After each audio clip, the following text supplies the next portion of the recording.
Hole in one. Hello, I am Jason. How are you guys doing?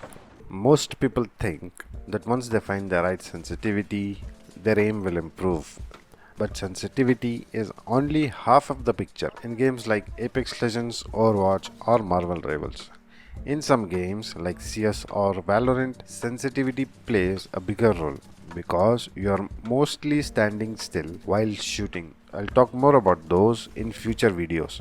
When you are not moving, aiming is mostly just mouse control, but the way you move changes how your sensitivity behaves. If you move opposite to your enemy, the target appears slower on your screen, so you don't have to move your mouse as much. If you move in the same direction, the target appears faster, and now you have to move your mouse more. And if your movement is random, which is what most players do, your crosshair also moves randomly, and you'll end up missing your shots or constantly compensating with your mouse. So, even if you have the perfect sensitivity, it won't help much if your movement is working against you. That's where combining movement and aim becomes important, and that's what we call strafe aiming. At its core, strafe aiming is reacting to your enemy's movement with your own movement. When the enemy changes direction, you change direction.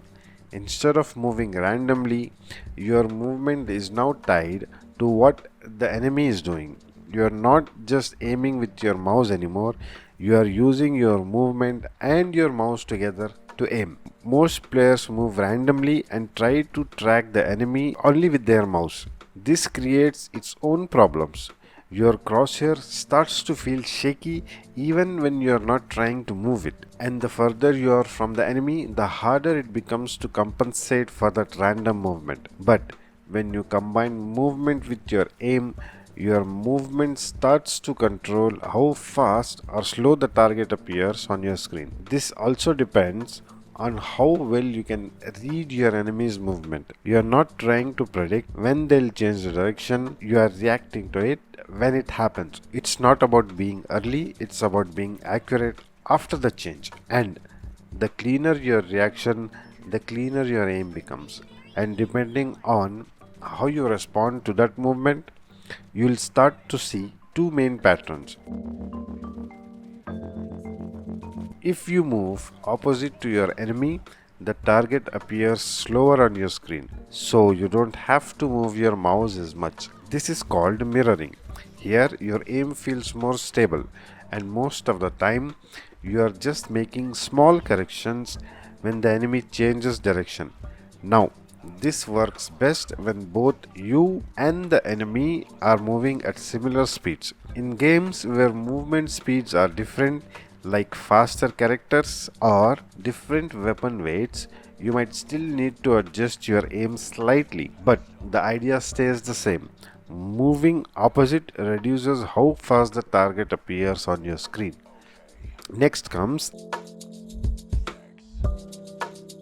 if you move in same direction as your enemy, the target appears faster, and now you have to move your mouse more. This is called anti-mirroring. Here, your aim becomes more active and you have to react faster to stay on the target. And just like before, movement speeds can vary depending on the game or the situation. Sometimes the target might feel even faster or slightly slower, but the idea stays the same.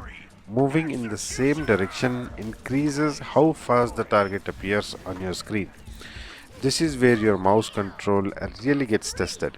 Now, how do you practice this? You can start in a firing range, pick a target, and focus on one thing at a time. Spend few minutes moving opposite to the target, practicing mirroring. Then switch and move in the same direction, practicing anti-mirroring. Don't try to be perfect, just focus on matching their movement and reacting when they change direction. After a few minutes, start mixing both, depending on how it feels.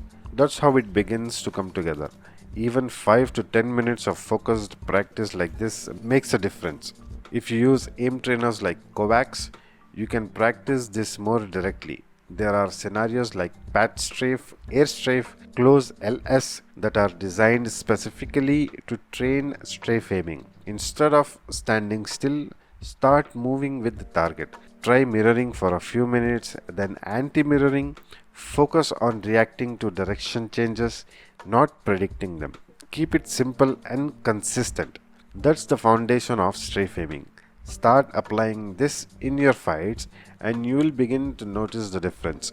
You don't need to overcomplicate it, just focus on your movement and how it affects your aim. If you want to discuss this further or go deeper into it, you can join the Discord. If you find this helpful, stick around. There is a lot more coming. Peace.